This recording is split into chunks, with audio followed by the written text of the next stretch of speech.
This is the Black Powder Podcast, coming at you live and direct.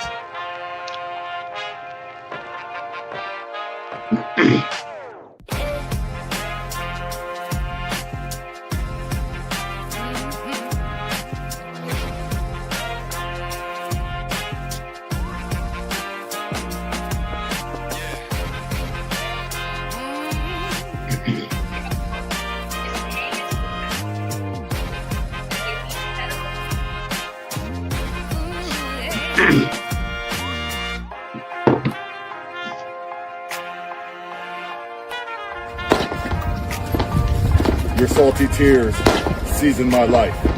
It's the Black Powder Podcast.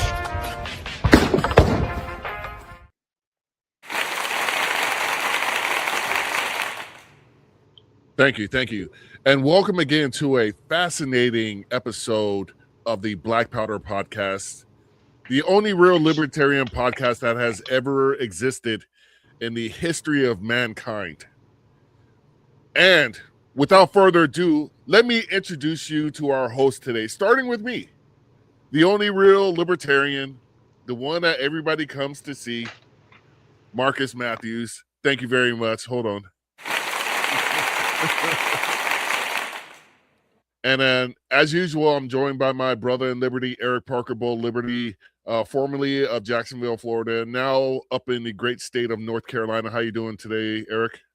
I'm doing good. Thanks for having me on again. I always look forward to this every Thursday night at 9 p.m. or almost every Thursday. I appreciate it. I appreciate excited about our guest. We also have a third host if his audio is working.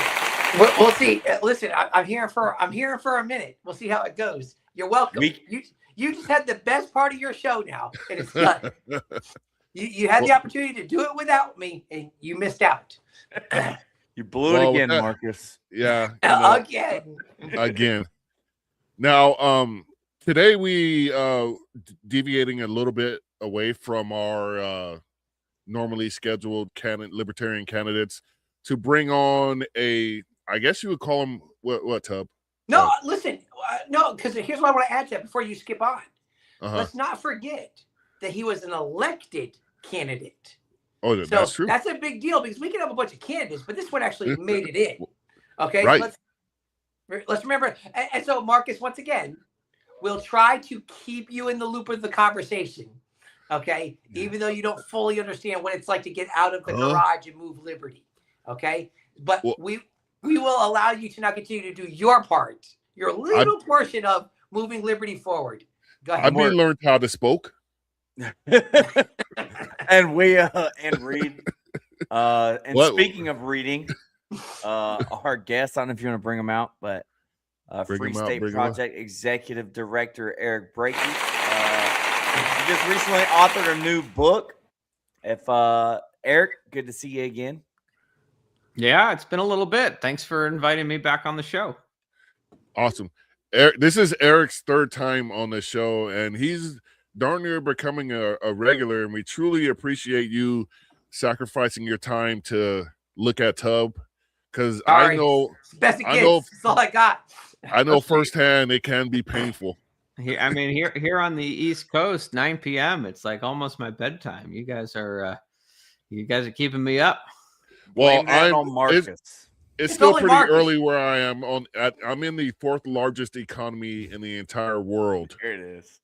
It was a brilliant 75 degrees here today, and tomorrow is supposed to be somewhere around 80.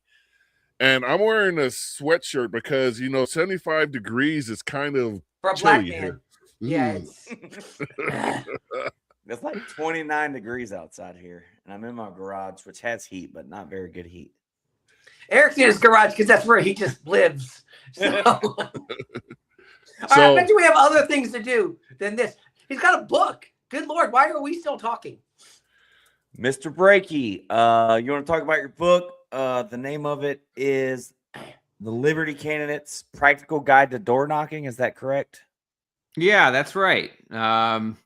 It's actually something I wrote like a while ago and only just got around to finally like hit and publish on Amazon. But It's available. The story behind this book is, for those who know me, I got into politics on the Ron Paul campaign. I ran for the state Senate in 2014. I was like 26 years old. I was nobody thought I had any chance of winning whatsoever. It was a big swing district. I was going up against a 36-year incumbent who had never lost a race before. He'd been around 10 years longer than I'd been alive. He'd been in politics. And I went out and I knocked on 8,000 doors. I connected with voters. I built a whole door knocking system that I used not just to win that race, but I used to win additional races. And I saw a lot of people who tried to emulate the success that I had. Liberty candidates who went out and they were talking about how many doors they knocked, and then they would lose their race. And I figured, all right, there's something qualitative about door knocking in my system that I put together that other candidates are not quite getting. They're just seeing like knock as many doors as possible. So as I was leaving the Maine Senate to go lead the Free State Project, I decided to put my system down on paper. It started as a PDF that got very popular with Liberty candidates in Maine and across the border in New Hampshire. And I figured as people were sharing this around, I should like put it into a formal book so that Liberty candidates around the country can benefit from it. Awesome. I wanted to ask you, what was the primary lesson that you took away from your time in office, and how are you bringing that into the Liberty movement? Yeah, well, there's a lot of ways I could answer that question. I mean, there's things I took away about like the corrupting nature of power. There's things I took away about practical lessons for how you win an election, which is of course kind of what I'm trying to give to people who are trying to make a difference, so they're not wasting their time and they know how to be effective. I guess at the end of the day, if you're going to do it, if you're going to put the time and the energy into it, do it to win and to actually make a difference, and not to just have kind of your political involvement be some kind of self-congratulatory masturbatory exercise, which is, I think, frankly, a problem we often have as people in the libertarian movement. Is oftentimes it seems like we only know how to pick losing battles and we pass over the ones we can actually win. So I guess I want to ask, and this, I feel like we always get into this with you on this podcast, but does your book apply to people running within the Libertarian Party? Is it harder? Are there, instead of 8,000 doors, do they got to knock 16,000 to win? Or does the election, the race matter? Is it local, state, federal? Could you get into that? Does your book talk about that? So the book is oriented more towards local races, because as a federal candidate, which I've done twice, you can't knock enough doors in your district by yourself to make a difference.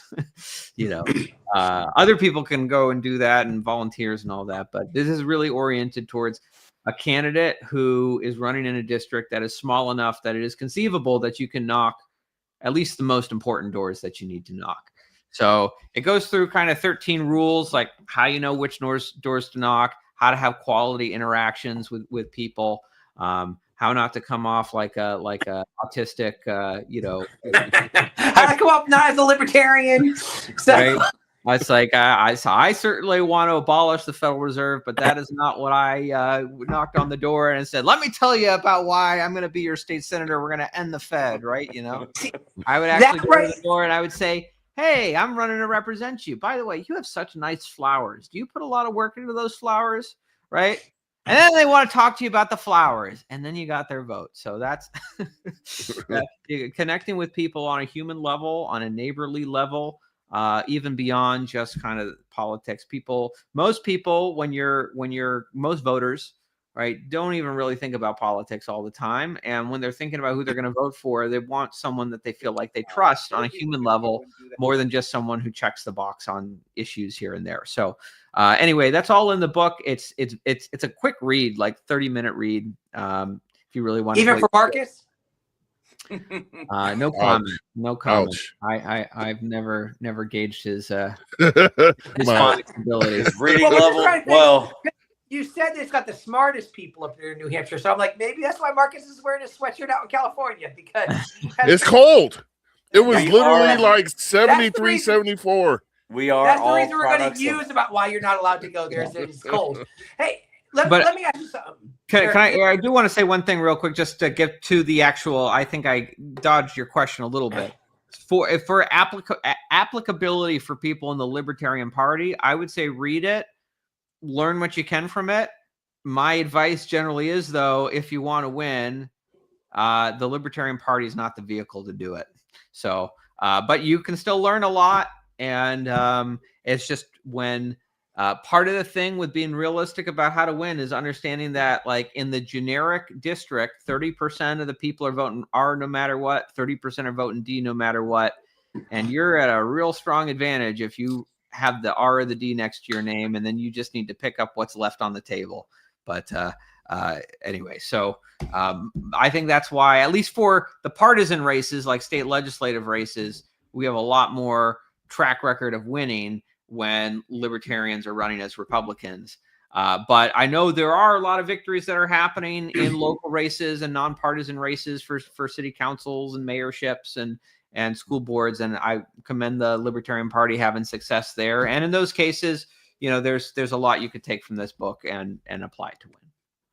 So there's actually two things. Like, so one in particular is, so like my district here for city council.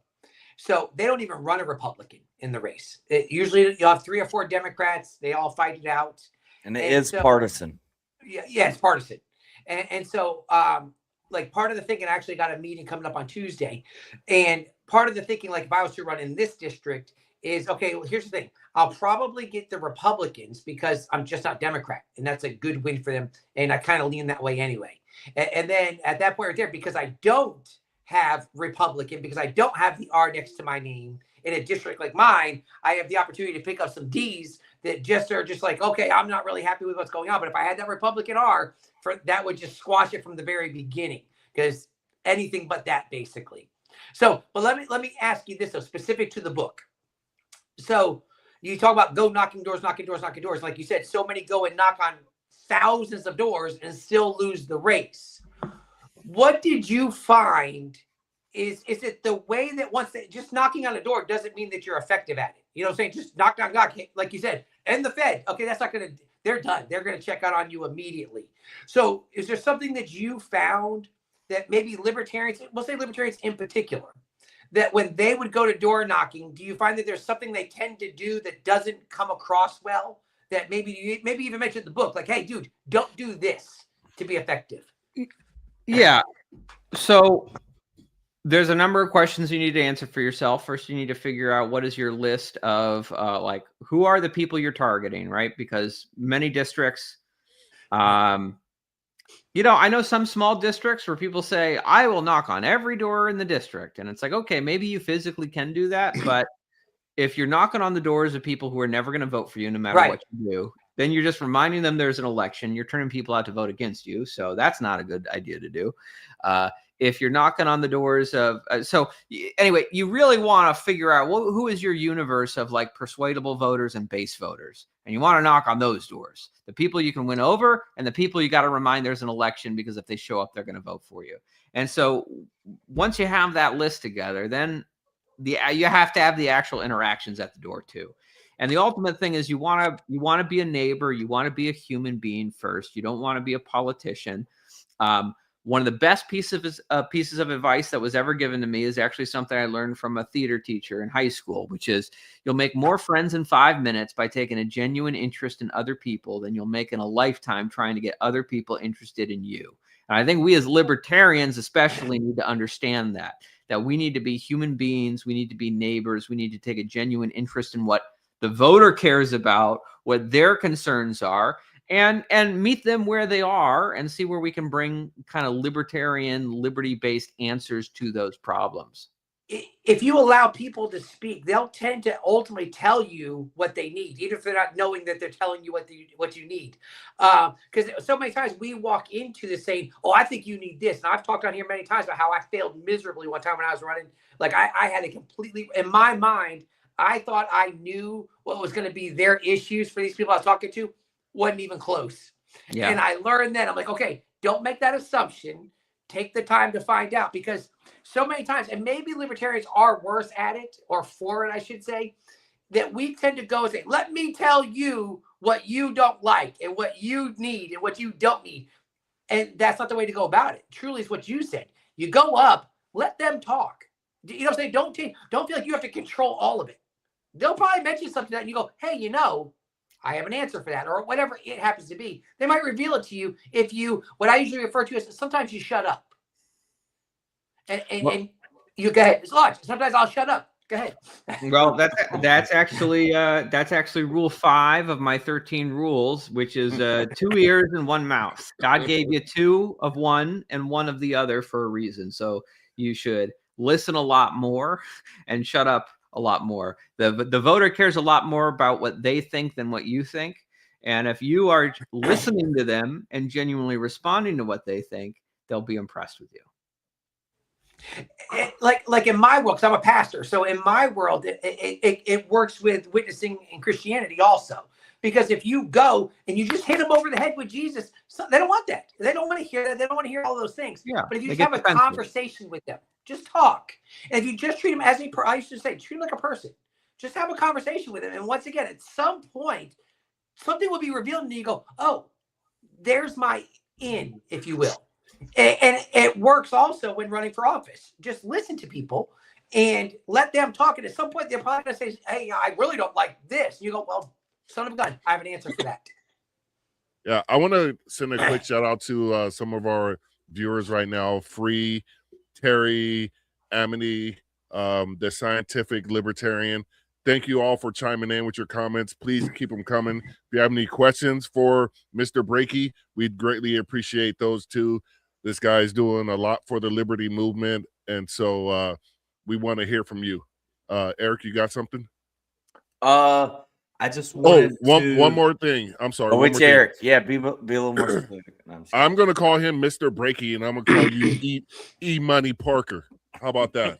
I mean, if we're going into like prefix, I think it's technically like my statist religious holy title is the Honorable.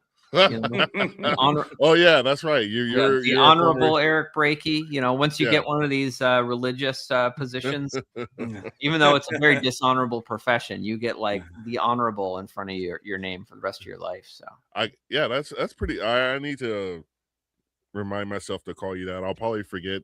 No, you don't. I'm just teasing. But I want to talk about one thing real quick. Earlier this week, I was on. Look right here. Look right here. I go. I want everybody to see. I'm proceeding to check out.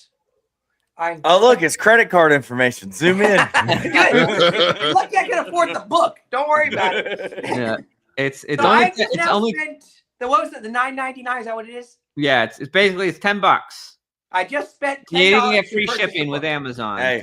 $10 and the proceeds go to support the Free State Project. Oh, so I just gave $10 to the Free State Project. There you go. That's awesome. So we have our Tub. If you were already filed as a candidate, that could have been a campaign expense. But the $10, I guess I'll have to eat that loss. I guess. Yeah, that'll make or break that guy. So we got our first question here. Do you think the Libertarians might have an easier time winning seats under the party banner if they didn't have to explain the LPNH's nonsense? I guess this is directly at New Hampshire, because the LP New Hampshire is kind of they're kind of weird. I got to be honest with you. I would say LPNH is not your problem for why you can't win seats as a Libertarian Party candidate. The problem is math. Yeah. And I think it's messaging as well. I don't think libertarians do a good enough job with the messaging, and they too many times they let the duopoly say who they are, describe them. So that's yeah, but I would say it's not even a problem of messaging. I mean, messaging could always be better. You know, certainly debates about which state affiliates messaging, this or that. But the problem is math. The problem is, we complain about the duopoly, but the rules of the system are written by the duopoly, and it's a duopoly election system. So it's this has always kind of been one of my critiques for my LP friends who I love so much. I think their heart's in the right place, but it's just like, you can be the third largest political party in America, but when you're in a two-party system, it's like, it's musical chairs. You're not going to have a chair. So I've always been an advocate. It's a much more effective road if the goal is to win elections, is to co-opt the machinery of one of the two major parties. And of course, in New Hampshire, we've done that with the Republican Party. And frankly, I will say part of the reason why LPNH is the way that it is because the people who are the most interested in like being politically effective and winning races are doing that through the Republican Party. And so there's kind of a natural like sorting of like the people who are the most contrarian, who are the least interested in actually winning races, have filtered into LPNH. So anyway, there are many, many tribes of libertarians and free staters in New Hampshire. LPNH is not a representative of the whole movement. No, they are. They do have a decent following. But we've like the progressive statists in New Hampshire complain all the time that the free staters have taken over the Republican Party and the state legislature, and they're not wrong. Our biggest advertisers are the people who hate us as we keep advancing freedom here. So LPNH is one group, and there are many, many more. So we had a guy on here about a year ago, Justin Amash, and he ran as a Republican, but stayed within the liberty-minded focus and caucus. And the Republicans ran his ass out of Congress effectively because he was an independent thinker. Now, we also, our former host, Michael ran White. as and when they told him to run as a Republican, they were telling him, we need somebody like you because they just tell us how to vote on the bills. We don't even read what they say, what the bills say or anything of that regard. Is when leadership says this is a yes vote, that's the yes vote. And they wanted somebody like him in the party, in the caucus, because he would read the bills and vote his conscience. But I don't know if that would have been truly successful for him either. So what's your take on trying to work inside the crocodile, so to speak? Well, I think there's a lot more opportunity to have a much bigger difference on the state level than on the federal level. I mean, on the federal level, right, they hardly even vote on anything. It's just like there's no single subjects. It's just like, here's the omnibus, up or down, written by 4 leaders of the different party caucuses. So it's kind of like, even if you get in there as a Republican or a Democrat, unless you're like really good at using the bully pulpit, it's kind of a joke to be there. And to Justin Amash, who I have tremendous respect for, and he's always welcome in New Hampshire. I really respect his time in the arena. I will say he was run out of the Republican Party not because he was an independent thinker, which he is an independent thinker, but he was run out because he supported the impeachment on the whole kind of Russiagate Ukraine stuff, which is one of the few times I feel like I've really disagreed with him. There's a lot of reasons to be very critical of Donald Trump, but I thought that was kind of wasn't it. Yeah, just wait. You wait another week to give yourself. I thought that was like stepping on the rake. Whereas Thomas Massey is now being kind of run out by, or they're trying to run him out. Right, Trump is trying to run him out. I don't think he's going to succeed. Thomas Massey has managed to really kind of maintain intense loyalty from the Republican base because I think that he picked his battles. He's picked his battles wiser in a way to maintain his principles and also kind of differentiate himself from the party and from kind of Trump, like when it matters and makes a difference. So. But anyway, I say that with love and respect for Justin Amash, who I was just speaking with the other day, and have tremendous respect. I respect anyone who's been in the arena. It's a very difficult job. What was the other? I'm trying to remember. What was the other question? There was another question in there somewhere. I've slipped. Marcus tends to hide his questions in a 6-minute monologue. I think I just did the answer in like a 6-minute monologue. So I'm not one to criticize. Yeah, but we got to hear Marcus's every week. We only get to hear yours once a year. So Well, last year was twice, to be fair. Yeah. He came on twice last year. I think I missed both of those, to be honest with you. I think this is the first time I've been on with you. No, you were there both I was on times. the last one? I was the last one. Okay. I think the first you were there. time, I know I wasn't. Tubb is very forgettable. I didn't forget him. He's the one who's forgetting me. I just wanted to throw a shout out. I just wanted to throw a few shots at Tubb. I know, you dummy. I know, but I'm still going to throw some shots out at you. But it's not even valid. All right, so listen. Yeah. So here's the thing. It looks like, and maybe I've got this all wrong, okay? Which I don't. Shut up, Marcus. So with the Free State Project, it seems like you guys are trying to do more than just political. It seems like you guys, and maybe this is what's different. It seems like you guys are working on community also. So it's not just let's come up here and do all this political stuff. It looks like you guys are saying, hey, come on in, let's do community together, and we'll be the example of what we're trying to get done, I guess, politically, for lack of a better way to say it. So is that true, or am I just misunderstanding? No, that's a very astute observation. I mean, the Free State movement is having an impact on the culture and the politics of the state of New Hampshire. And we build libertarian community in a way that I don't think you can say exists anywhere else in the country. We have basically the effect of having a concentration of so many thousands and thousands of libertarians, and what is a small population state and a geographically small state too, means that we have like libertarian clubhouses and community centers like all over the state that are hubs for like Free Stater potlucks and art talent shows and D&D groups and whatever different hobbyist things that may have nothing to do directly with liberty, but you're doing these kinds of activities in community with people who share your values. I mean, one of my favorite things to do in New Hampshire is there's like a rucking group every Sunday of like Free Stater libertarians, and we just like go hiking for 5 miles with like weighted backpacks, and it's like really great. And sometimes we're just hiking along, like talking about like what men talk about, the Roman Empire. That's what we all talk about, right? I was gonna say, I don't know if I talk about the Roman Empire right now. That's the meme. Maybe it's because I don't go hiking. If I'm out hiking, I discuss the Roman Empire more. Let me ask you a question though. So your goal, I don't know if it's still the same, is kind of draw people there. Like, come on up and let's do this thing. When people get there, okay, because libertarian, let me try to say this as nice as I can. Libertarians tend to have a certain kind of identity, if you will.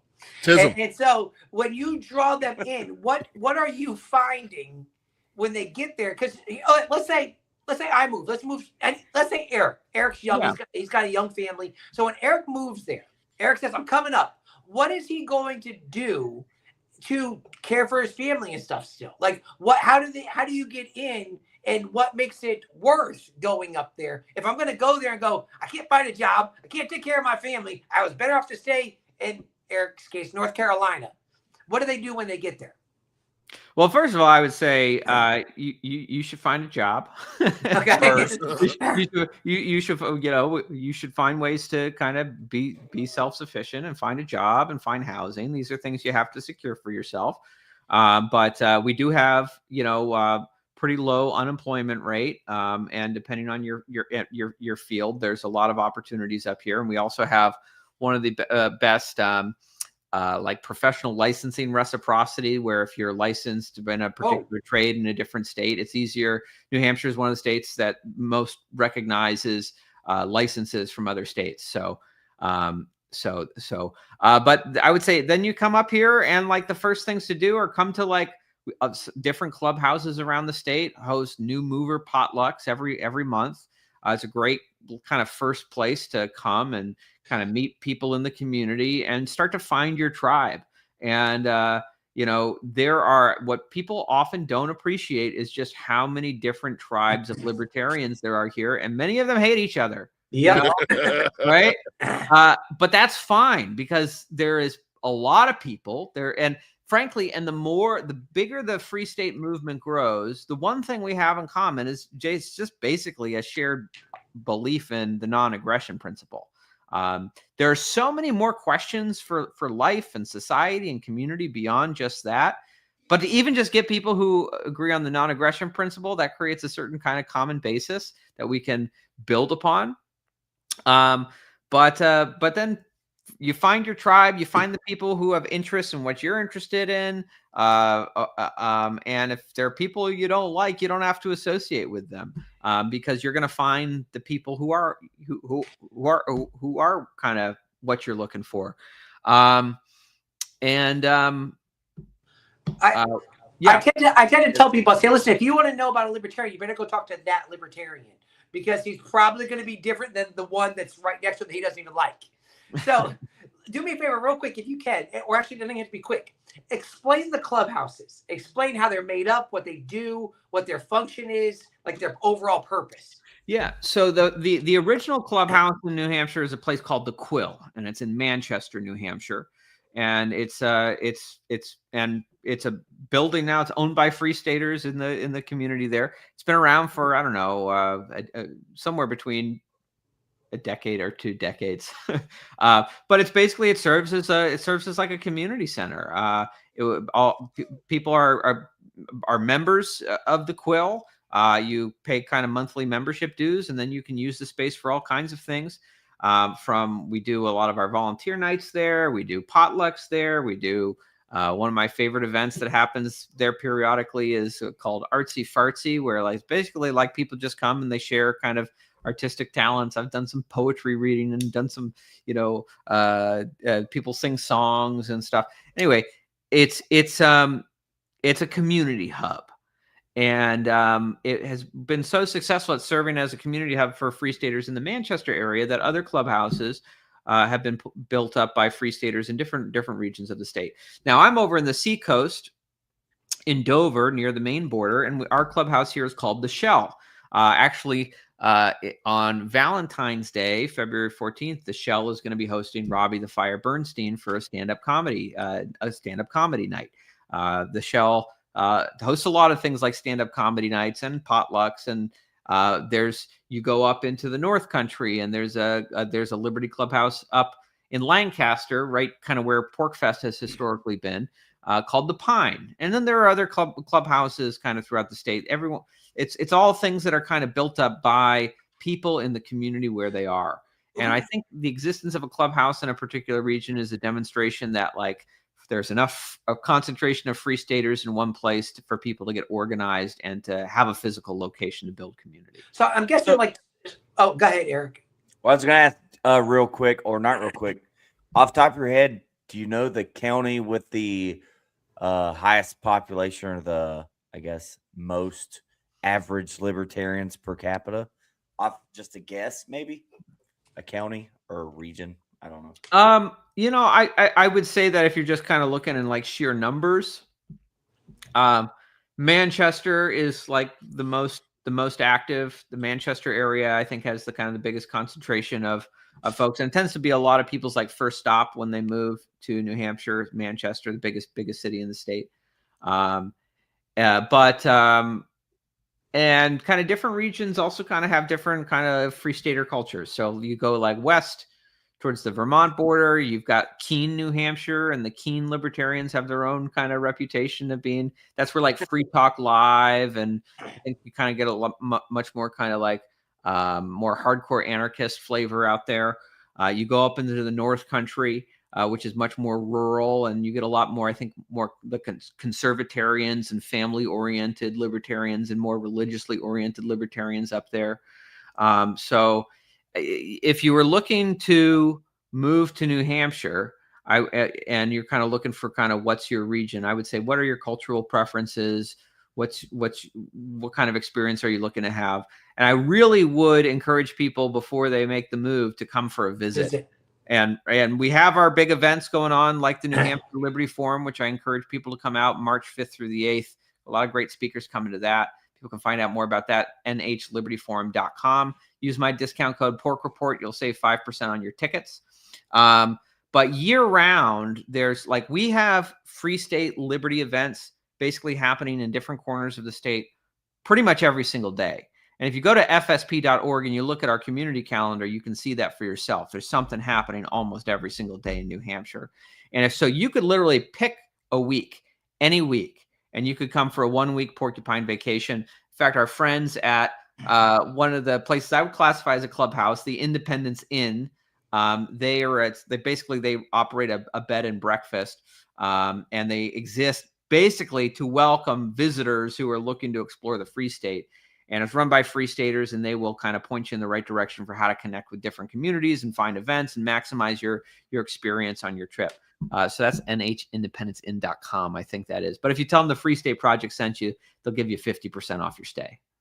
Wow. They literally exist. Like they make their money off of like the non-Free Staters who they charge full price to. but so they fleece them and give us the break. Right. That's the way it should be. Exactly. They exist. They want to get people to move to New Hampshire, and they know that if you come and you visit and you get a chance to actually experience the different Free State communities and the different event offerings, that's what makes the sell to people, when they can see it and experience it for themselves. Because nothing like this exists anywhere else in the country. Yeah, like okay, so I'm going to kick you back to the clubhouse thing again, because that community, like I said, community seems to be the point. It seems like, okay, you're going to kind of, it almost sounds like your clubhouse is the hub, and all the spokes will kind of run off of that. Now, I don't know if that's intentional.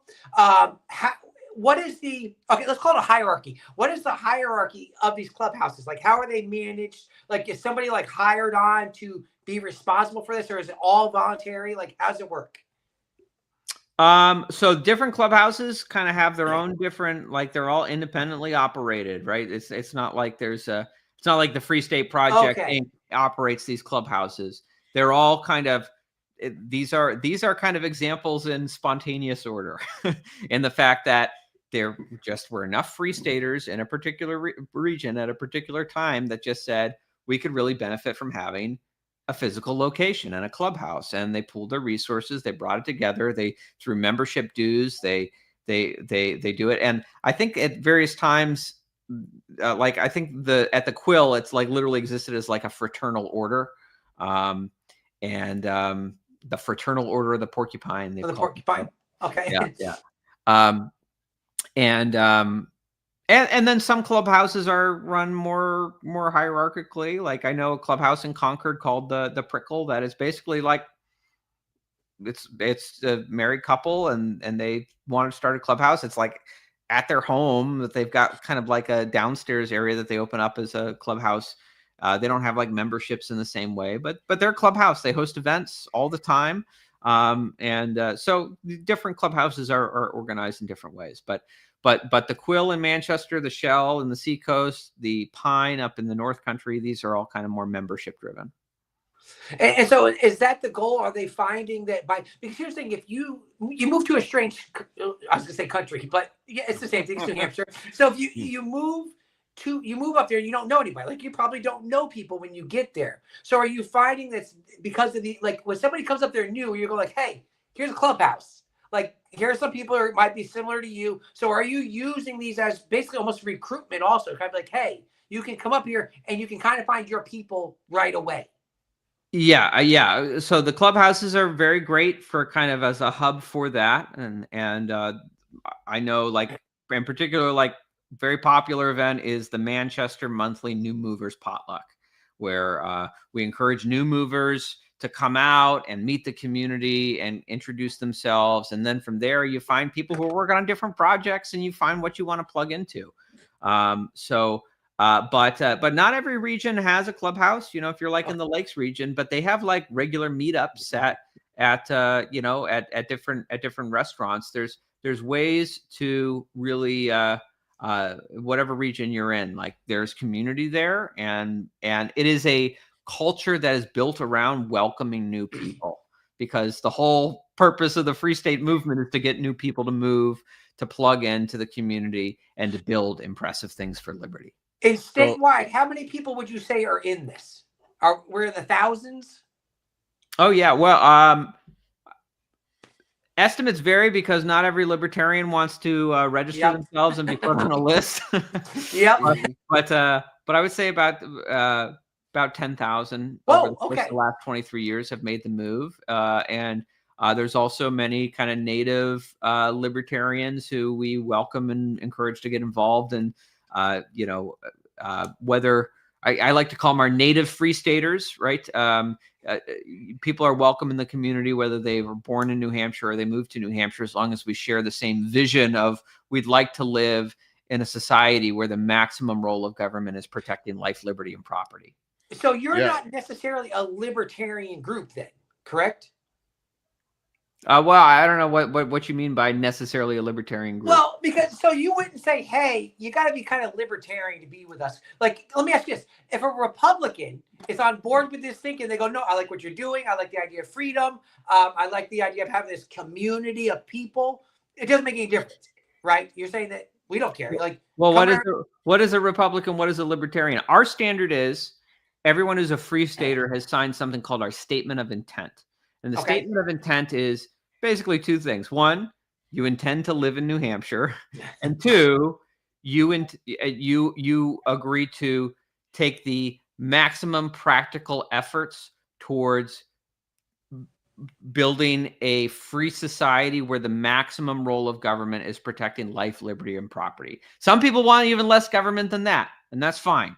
But the maximum role of government, the upper limits of what we tolerate, is a government that protects life, liberty, and property. So basically the mission statement of the Declaration of Independence. And I do try to sell a lot of the more freedom-oriented Republicans, particularly since we've been kind of taking over the Republican Party in New Hampshire, that they're really free staters if you think about it, and they should get on the team. I have a question. Can I? So if somebody wants to move to New Hampshire, can I? Well, it's a real quick question. How's the barbecue? I mean, how's your smoked meats up there in New Hampshire? You're really going to make me answer that one? It's not going to play out to your favor. It's not Marcus. Great. It's not great, Marcus. All right. I was just wondering. I did live down in Texas for like a year and a half, and I got to experience some really good barbecue. And I think it's we just don't have the space for like cattle ranching, and everything. So it's not quite the same. But barbecue is not a New England thing. Like I moved down here. I'm just saying, if I want to live somewhere, there has to be some delicious smoked meat within 25 miles of where I live. I'm just saying this might be an idea for the Black Powder podcast to move up there and open a. How about some delicious boiled lobster? That is not the same. How about lamb chowder? Yeah, like Amity said, nothing beats Texas barbecue. The scientific libertarian said about the clubhouses, he says that sounds dangerously close to being a Canadian. You're kind of close. Was Canadians in particular have clubhouses and Americans don't? I have no idea. Never been. Yeah. I don't consort with Canadians. We don't even eat their bacon. Yeah. That's true. Okay. So what's the long-term goals? Or let me say it this way. Yeah. So let's say a bunch of people move there and they make the communities. Like I hate to keep going back to the communities, but this really has my interest. So you're right to go to the communities. That's the most basic, most vital thing of this. Everything flows from building the communities, right? Okay. So all right, never mind. Then I don't feel bad. I'm gonna keep going back to community. Okay. So if they go up there and they get plugged into the communities, but they go, hey, you know what? I'm not trying to do any political stuff. I don't even care about voting. I don't care what you guys are doing. I'm not going to go support candidates. I want to be a part of the community. Is that a deterrent for you guys? You're like, no, dude, bring the community, bring the same thinking. Like if you're going to be the community, you have to have the right thinking, obviously. I mean, there are free staters who are completely like, they don't participate in politics. They're apolitical. Certainly there are. Okay. I personally would encourage those people to like, could you at least like come out and vote for like good people when they're on the ballot, right?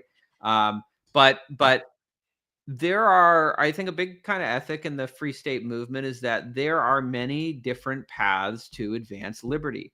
And so our statement of intent, which by the way, anyone can go to our website at fsp.org and sign the statement of intent. You don't have to live in New Hampshire. In fact, it started as something for people who were intending to move to New Hampshire. So if you intend to move to New Hampshire and want to be a part of this, go sign our statement of intent. And if you're not ready for that, just sign up for our weekly email newsletter, which comes out every Sunday. And watch my weekly podcast, The Porcupine Report, Wednesdays at 7. Excellent. Anyway, what was I saying there? Oh, we were talking about they don't get involved politically. Yeah. So, right. Look, I took the political path to try to advance liberty, and I made a pretty big difference in Maine. I passed some good laws, constitutional carry and welfare reform and medical cannabis and all kinds of things, right to try. I'm very proud of those things. But some people, right, over the course of the last decade made significant contributions by pioneering Bitcoin or building up homeschooling networks or developing off the grid living systems, right? There are a lot of different ways to build up liberty. And politics, frankly, is at best, it is defensive. It is trying to push out of the way negative institutions that are interfering in the exercise of our liberty. But to build a real free society, we can't just have total vacuums of institutions. We need to build up the parallel voluntary institutions that will replace these statist institutions. That work is just as important, if not more so. So while we're doing a very good job of getting people elected to the state legislature and repealing, statist power structures, it's just as important that we have so many free staters building up the alternative systems that are going to replace them.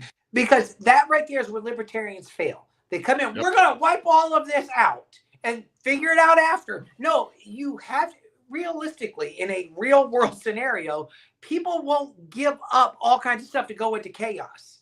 Yeah. If you give them an alternative, and this is what I like about what's happening there, is you're kind of showing them, hey, if we get government out of our way, we can show you how it's already working if we keep government out of the way. It's already being practiced. And so all you're basically telling them is, hey, help us get into office so that we can keep government out of the way so that our free living lifestyles over here can continue to flourish and set the example, which is where we tend as libertarians to fail. We just want to wipe it out or threaten wiping everything out. And there's always they say it with everything, replace it with nothing. Well, that scares people more than you think. A lot of people aren't sitting there going, yeah, tear it down so we can have anarchy after that will shut people out immediately. Most people want a level of structure inside of their lives. So when you're able to say, hey, if we get rid of this, look at these groups that we have throughout the state. They're doing it. Now, what are you finding, though, is your biggest hindrance? Like what inside the state is really preventing you from just this thing busting out of control? Like what would you say is the hindrances? Well, I think we are busting out of control. Okay. I mean, I think that the Free State movement in New Hampshire is like a snowball rolling down the hill, right? It gains more and more momentum over time. It keeps growing larger and larger, and the momentum is behind us now. You could have one bad election year, and certainly, Donald Trump and Republicans at the federal level are not doing us any favors by being total dipshits and not following through on any of the good things that they promised they were going to do, and following through on all the bad things they said they might do. So that you never know. I mean, New Hampshire is still kind of a swing state, even though we've got Republican control of the state government, and the Liberty faction of the Republican Party in New Hampshire now controls the House and is a growing force in the Senate. So, I know there's a lot of libertarians out there who hear the R word and instantly recoil, but you just need to think of it as political machinery that we are co-opting with libertarians. Mm-hmm. What's your 10-year plan? What's it look like in the next 10 years? Well, my plan is to just keep bringing in more and more libertarians. I mean, if we keep building the numbers here, the success becomes more and more inevitable. So I try not to have a central plan. I don't think it's my place to have a central plan and say, like, this is what the Free State movement is going to do. I think it's up to individuals to come here and decide for themselves. Like, I believe very much in spontaneous order, and it's just the power of the concentration strategy and the networking effect of having so many of the best libertarians in one place working with each other and sometimes working against each other, but steel sharpening steel, you get some very amazing things. It's why New Hampshire basically is where the cryptocurrency Bitcoin revolution was born. It's not to say that Bitcoin wasn't invented here, but like this is where like all of the early pioneers of Bitcoin, you go to like back to 2013, 2014, like they were at the New Hampshire Liberty Forum, which we are still hosting to this day, March 5th through the 8th. And like this is where, a friend of mine like programmed the very first Bitcoin ATM here, which now they're everywhere, right? That crypto revolution happened here in New Hampshire because of the networking effect of the Free State Project concentration strategy. It is why New Hampshire is leading on Defend the Guard, right? The New Hampshire House of Representatives is the first lower chamber in the country, and it just did it for the second time to pass Defend the Guard legislation. We're going to call National Guard troops home from wars that Congress hasn't declared. And that's a Republican, majority body that's passing that under a Republican president saying we want to take away the Republican president's authority to send our National Guard off into wars that Congress isn't weighing in on. I mean, I think that kind of shows something's a little bit different here than just kind of the normal partisanship that runs a lot of politics in most states. So I want to get more people here. I want them to build interesting things. I want us to have New Hampshire be the demonstration case to the world that a real free society works. It delivers peace and prosperity. And maybe other states will learn and emulate from what we do here. That would be great. I am increasingly skeptical as time goes on, however, that people can be educated out of statism. And I think there are so many liberty lovers out there, this remnant who still understand what that 1776 spirit is about.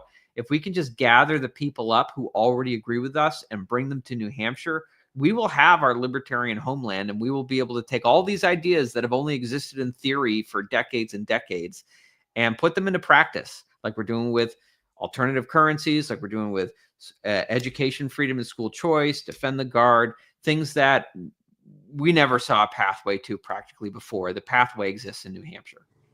Is there a place for the only real libertarian there? Would Marcus be welcome, or would he be too much libertarian for y'all?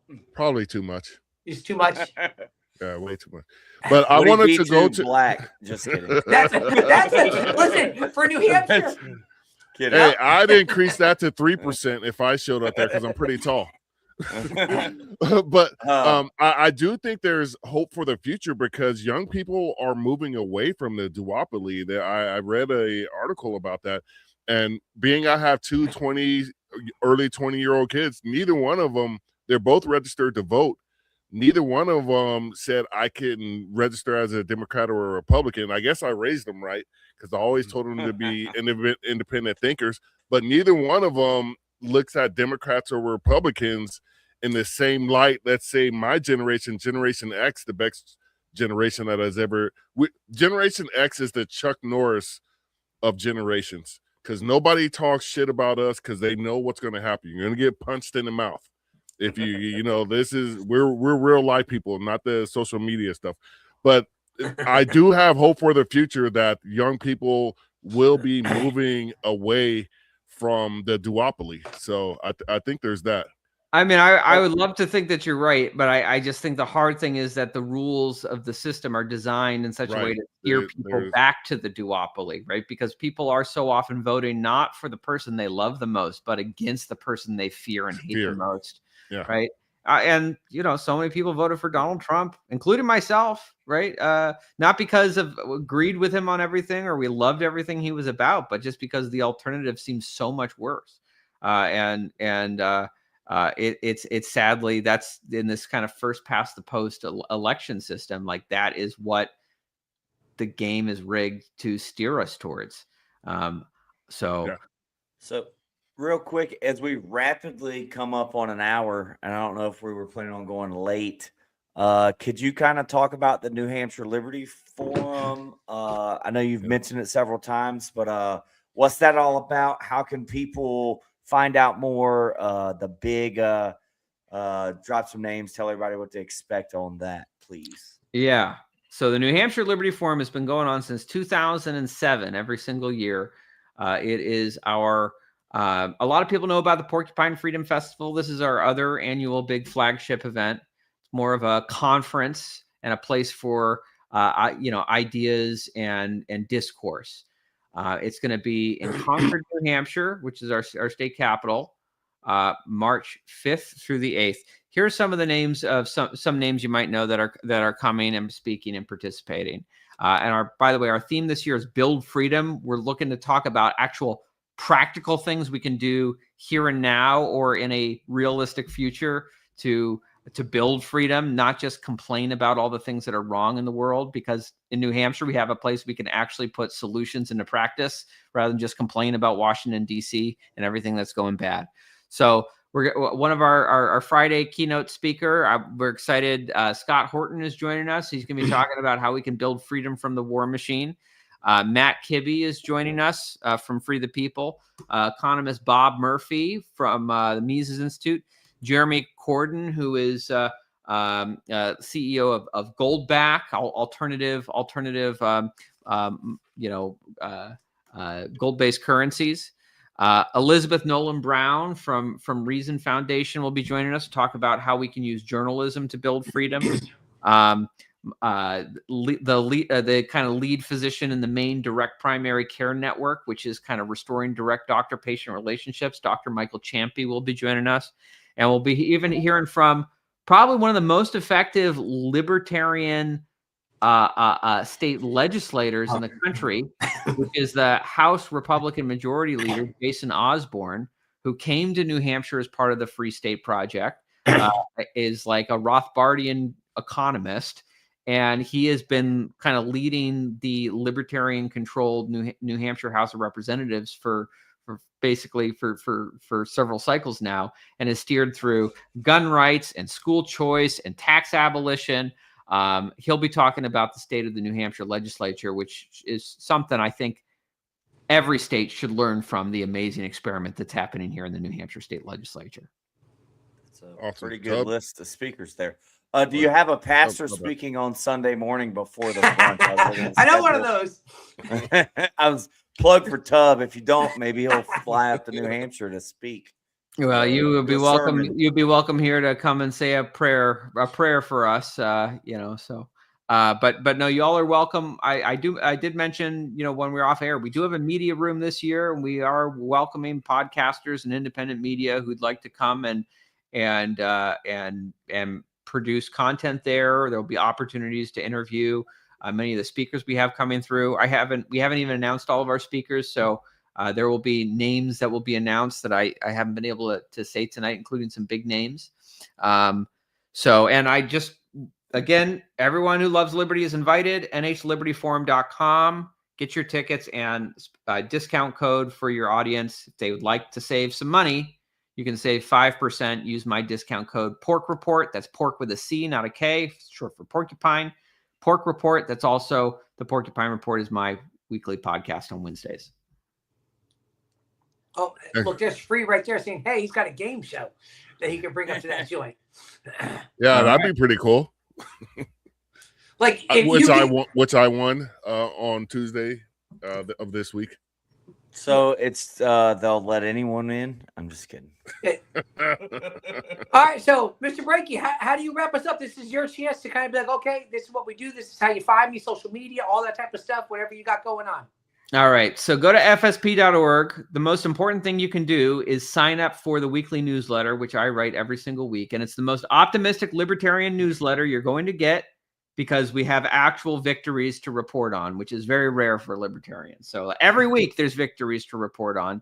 So you want to get that newsletter, and you won't regret it. This isn't one of those ones you're going to be like, oh, am I still subscribed to this thing? You're going to enjoy reading it every single week. So sign up for that at fsp.org. Then get your tickets to the New Hampshire Liberty Forum. You can go to Amazon.com and you can get my book, The Liberty Candidate's Practical Guide to Door Knocking. Probably those are enough action items to give people, but you can also follow me on X at Eric Brakey, if you would like to do that. You can find the Free State Project there as well. And my book will be here on Wednesday. I'll be having my book Wednesday. All right. And then next week I'll try to do a review for you on the podcast. I'm like, hey, here it is, guys. We'll start a book club. Eric, Mr. Brakey, the Honorable Mr. Eric Brakey, you said the book was pretty short, so Tubbs should be fine, able to. Marcus. Hey, you know what? She should be able to read it. Listen, you can say what you want. What do you always say? Put your money where your memes are. I put my money. See, I bought the book. Oh, wait a minute. Never mind, Marcus. As a true libertarian, I'm going to expect you to take pictures of it. Garage. You don't need to worry about how to door. Well, there's that too. The only door you knock on is the one when you walk out of the garage. You go to the house, so your wife can let you back in again. That's the only. I always have my keys in my pocket for that reason. She has locked me out. She locks you out. You're too loud. Yeah. But I want to thank the Honorable Eric Brakey for coming on the one and only libertarian podcast in the entire world. Even though you are leaning libertarian, you have your own podcast. This is the only real libertarian podcast. I don't know what happened with that. But thank you very much. Eric, did you have any closing remarks or anything? I guess I'll just say, I've been watching this whole time over the other Eric's shoulder, that Appeal to Heaven flag. And I will just say, not everyone knows the history. That Appeal to Heaven flag, that pine tree is on the flag because the pine tree was the symbol of New England liberty in the American Revolution because of Ware, New Hampshire, where the Pine Tree Riot broke out. We are celebrating 250 years of American independence, and it started in New Hampshire with the Pine Tree Riot. And of course, New Hampshire was the first state to declare its independence. Everyone else is going to celebrate Independence Day on July 4th. We just celebrated our Independence Day in January. New Hampshire declared its independence 6 months before everyone else. The pine tree. We fought for our pine trees, and we're still fighting for our freedom. The live free or die spirit is alive here, and anyway, I see that flag over your shoulder. We take a lot of pride in that flag here in the Free State movement of New Hampshire. It's a dope flag, cool story to read about. Yeah, I have it up there too. It's right hidden by the camouflage. Yeah, it's hidden. It's hidden right there. I have family members of people who actually like me. And that's few and far in between. Hang on. Before I say that, let me look and see who's actually on the wall, because they might not all really like me. Yeah, you might have to take some people down. Yeah, I already did. I took those ones. Already got canceled out. Parker, you got anything? Hey, Mr. Honorable Eric Brakey, thanks for coming on and hanging out with us. Thanks for telling us about the book, the Free State Project, and the New Hampshire Liberty Forum. It was an honor to spend this evening with you. Thank you. Tub, did I cut you off before you said your final piece? I'm good. Okay. Mr. Brakey, thank you, sir. I want to thank everybody who listened and watched today. Eric Brakey is doing a lot of things important to the overall encompassing liberty movement, and we truly appreciate you coming on here. And we always end this with our personal slogan, the one that we came up with, and the one that properly represents the only real libertarian podcast and me, the only real libertarian. It's live free or die. Or die. Can I? Oh, you just basically you're taking our slogan. That's our. We always end this podcast with that slogan. All right. Well, you're advertising for New Hampshire as you do. It's our state slogan, and that's the spirit we embody. Well, my personal slogan that I sign off every episode of my show with, so I'm just gonna throw it out there to my final word. And then we come out on his show and close out with our slogan. Yeah. There we go. All right, go ahead. Go. All right. My slogan is, and furthermore, my opinion is the Federal Reserve should be destroyed. And then click. That's it. And then it's over. That's how I end every episode. All right, Eric, we're going to play the outro. Ask you to stick around. It's about 56 seconds so we could say our final piece. This has been the Black Powder Podcast. As this great state of New Hampshire stole from us, live free or die. Or die. This is the Black Powder Podcast, coming at you live and direct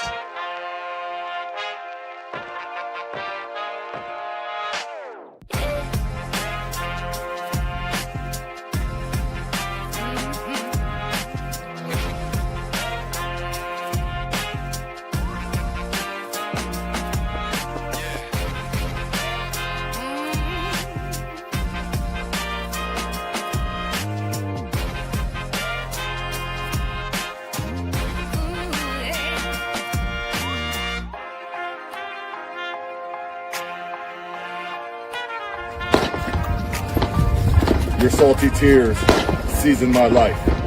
It's the Black Powder Podcast.